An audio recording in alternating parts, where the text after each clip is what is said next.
Hello friends, नमस्कार। एक बार फिर एग्ज़ाम पेज सुबह में आपका स्वागत है।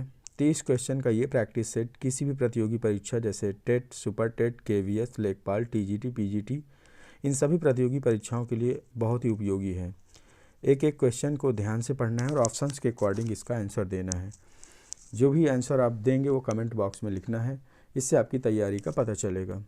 तो शुरू करते हैं पहले क्वेश्चन से। पहला क्वेश्चन है, भाषा की सबसे छोटी इकाई क्या है? तो ऑप्शन पढ़ेंगे, शब्द, स्वर, व्यंजन या वर्ण।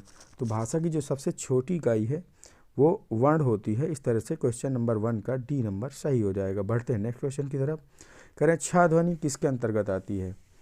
तो मूल स्वर, घोष वर्ण, संयुक्त वर्ण, तालव्य या तो इस तरह से छा जो ध्वनि होती है वो संयुक्त वर्ण के अंतर्गत आती है। ऑप्शन नंबर सी सही हो जाएगा। बढ़ते हैं नेक्स्ट क्वेश्चन की तरफ।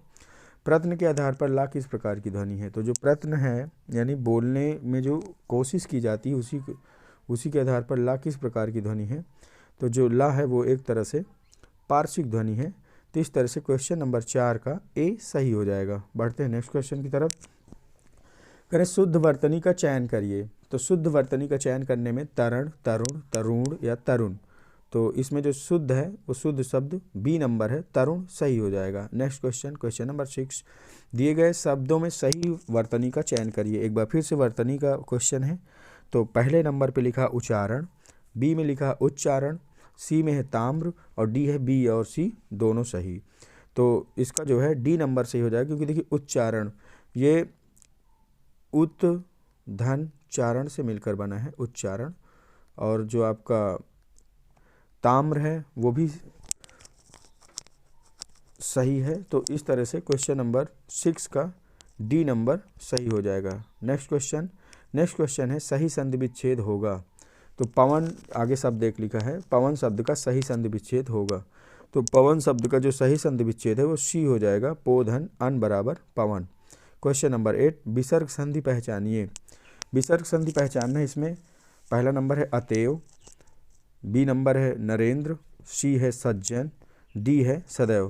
तो देखिए अगर इनमें सदैव का करेंगे तो सदा धन एव हो जाएगा, तो ये इसमें विसर्ग नहीं है।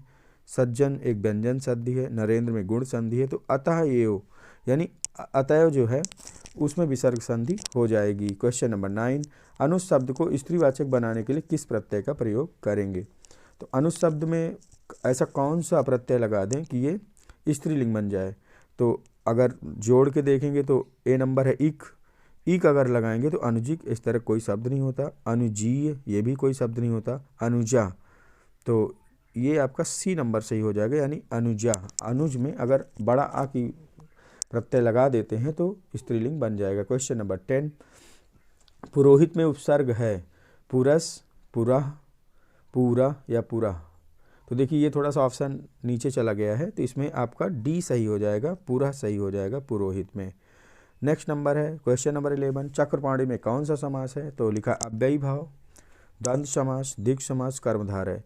तो यहाँ पे जो अव्ययी लिखा है वो एक्चुअली इस तरह है, अव्ययी ऐसे लिखना है, ये मिस्टेक हुई है।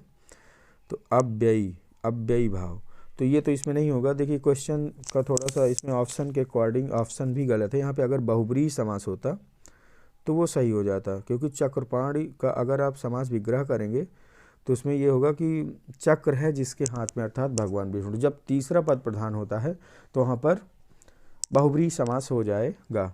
तो क्वेश्चन नंबर 11 का इसमें बहुब्रीहि समास होना चाहिए था, तो बहुब्रीहि समास इसका सही हो जाएगा। नेक्स्ट नंबर है, अशुद्ध तत्सम तद्भव का चयन करिए।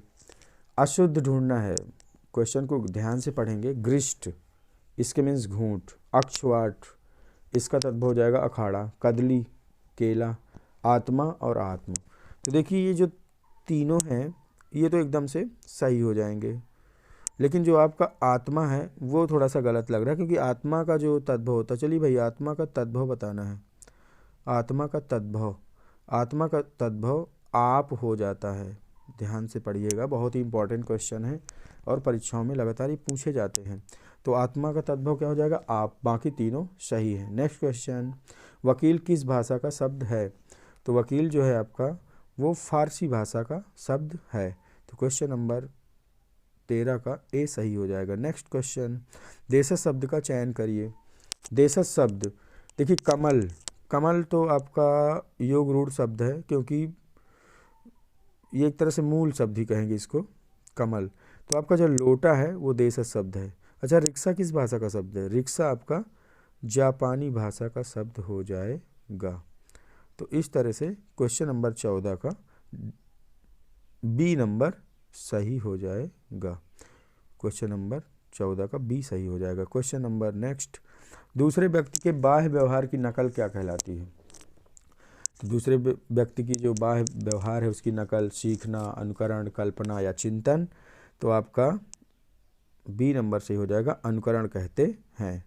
नेक्स्ट क्वेश्चन है क्वेश्चन नंबर 16। एक बार कई बात को दोहराते रहना वाक्यांश के लिए एक शब्द है। तो ऑप्शन है आगार, प्राकथन, पृष्ठपेषण या प्रस्तावना। तो देखिए आगार तो होगा नहीं, पृष्ठपेषण। क्वेश्चन नंबर 16 का पृष्ठपेषण सही हो जाएगा। जो एक ही बात को कई बार दोहराते हैं उसको पृष्ठपेषण कहा जाता है। नेक्स्ट क्वेश्चन, बुद्धिहीन शब्द व्याकरण की दृष्टि से किस संवर्ग में है? तो बुद्धिहीन एक शब्द है, ये संज्ञा तो नहीं है, सर्वनाम भी नहीं है, देखिए क्रिया भी नहीं है, लेकिन ये विशेषण शब्द के अंतर्गत चला जाएगा। तो इस तरह से क्वेश्चन नंबर 17 का सी सही हो जाएगा। नेक्स्ट क्वेश्चन है निरामिष किसे कहते हैं? तो निरामिष जो है ये मांस रहित भोजन है। तो आमिष मीन्स मांसिक होता है, तो इस तरह से आपका ये निरामिष में मांस रहित भोजन हो जाएगा। और तीनों ऑप्शन मोक्ष रहित जीवन, रात्रि में विचरण करने वाला। चलिए ये क्वेश्चन नंबर 18 का ए नंबर ही सही हो जाएगा। नेक्स्ट क्वेश्चन है मुकुंद किसका पर्याय है? तो मुकुंद जो है वो विष्णु, शिव, सूर्य या कामदेव। तो मुकुंद जो है आपका शिव का पर्यायवाची हो जाएगा। क्वेश्चन नंबर 19 का बी नंबर सही हो जाएगा। नेक्स्ट क्वेश्चन, रमणीय में कौन सा प्रत्यय है? रमणीय, ऑप्शन ए है अनीय, ऑप्शन बी है ईय, ऑप्शन सी है रम या ऑप्शन डी है ड़ीय। तो रमणीय का जो प्रत्यय होगा वो अनीय हो जाएगा। क्वेश्चन नंबर 20 का ए सही हो जाएगा। नेक्स्ट क्वेश्चन, करपट का तद्भव रूप है। देखिए करपट मीन्स होता है कपड़ा, तो इस तरह से कपड़ा सही हो जाएगा। अगर कपूर का देखें तो कपूर खुद एक तद्भव है, इसका जो है कर्पूर होता है तत्सम। तो इस तरह से क्वेश्चन नंबर 21 का डी सही हो जाएगा। निम्न वर्तनी में से शुद्ध शब्दों का चयन करना। देखिए ये बहुत ही क्वेश्चन कंटेंट में रहता है, हर परीक्षा में लगभग पूछा जाता है, तो आराम से पढ़ना है इसके ऑप्शंस को। बारात, वसंत, बारात, बसंत, वरात, बसंत या बारात, बसंत। तो देखेंगे इसमें कि जो आपका बसंत होता है वो वसंत नहीं होता बल्कि बसंत, ये आपका हो गया एक। और जो आपकी बारात होती है वो बारात नहीं होती बल्कि बारात होता है। ये बहुत ही क्वेश्चन गलत हो जाता है बहुत लोगों से। अब ये कंटेंट देखना, बारात और बसंत किस में है? तो ऑप्शन नंबर डी में बारात और बसंत दोनों हैं। तो इस तरह से क्वेश्चन नंबर 22 का डी सही हो जाएगा। नेक्स्ट क्वेश्चन, अर्धस्वर हैं, अर्धस्वर बताना है। बहुत ही आसान क्वेश्चन है ये, सभी का आंसर इसमें सही होना चाहिए इस क्वेश्चन का आंसर। तो जो बारात है वो 23वें क्वेश्चन का ए नंबर सही हो जाएगा। या और वह अर्धस्वर कहलाते हैं। नेक्स्ट क्वेश्चन, आनंद कादम्बनी पत्रिका का प्रकाशन कहाँ से होता है? देखिए आनंद कादम्बनी पत्रिका बहुत ही पुरानी पत्रिका थी और इसका जो संपादन है वो बद्री नारायण प्रेमघन द्वारा किया गया था। और इस पत्रिका का जो प्रकाशन है वो मिर्ज़ापुर से होता था। तो क्वेश्चन नंबर 24 का बी सही हो जाएगा, मिर्ज़ापुर से होता था। मानसरोवर कहानी संकलन के रचनाकार हैं। तो इस क्वेश्चन को ध्यान से पढ़ना। मानसरोवर, देखिए ये कई कहानियों का एक संकलन बनाया गया था। देखना इसमें ये है कि इस कहानी के कौन से रचनाकार हैं। तो जयशंकर, प्रेमचंद, भीष्म साहिनी, फणीश्वर नाथ रेणु। तो इस तरह से इसका जो है मानसरोवर कहानी के जो संकलन है इनके रचनाकार प्रेमचंद हो जाएंगे। नेक्स्ट क्वेश्चन, बढ़ते हैं नेक्स्ट क्वेश्चन की तरफ। नेक्स्ट क्वेश्चन है कल्हड़ की राज तरंगणी में किस प्रदेश का वर्णन है? तो जो कल्हड़ की राज तरंगणी है, देखिए कल्हड़ प्रदेश आंचलिक वर्णन किया है इन्होंने। तो कल्हड़ की जो राज तरंगणी है उसमें जो है कश्मीर प्रदेश का वर्णन किया गया है, तो इसमें कश्मीर प्रदेश सही हो जाएगा। नेक्स्ट क्वेश्चन है खड़ी बोली का जनक किसे कहा जाता है? देखिए ये भी बहुत ही इंपॉर्टेंट क्वेश्चन है, सभी का आंसर इसमें सही होना चाहिए। तो ऑप्शन है भारतेंदु हरिश्चंद्र, अमीर खुसरो, अबुल फजल, अयोध्या सिंह उपाध्याय, हरिऔध। खड़ी बोली का जनक इसमें पूछा जाता है। कभी कभी ये पूछ लिया जाता है खड़ी बोली का प्रथम महाकाव्य कौन सा था, तो वो हरिऔध जी के साथ चला जाएगा, लेकिन यहाँ पे पूछा गया जनक। तो क्वेश्चन नंबर 27 का जो आंसर हो जाएगा वो अमीर खुसरो, इनको तोताए हिंद भी बोला जाता है अमीर खुसरो को। तो इस तरह से क्वेश्चन नंबर 27 का बी नंबर सही हो जाएगा। क्वेश्चन नंबर 28, मैंने कहा होगा वाक्य किस प्रकार का होगा? मैंने कहा होगा, देखिए इसका भाव ही समझ में आ रहा है कि ये जो है संदेहवाचक वाक्य हो जाएगा। नेक्स्ट क्वेश्चन नंबर 29, सुष्टि का तद्भव रूप है। देखिए सुष्टि का जो तद्भव रूप है वो सोंठ हो जाएगा। तो इस तरह से क्वेश्चन नंबर 29 का बी सही हो जाएगा। नेक्स्ट क्वेश्चन, व्यूह का विलोम शब्द क्या होगा?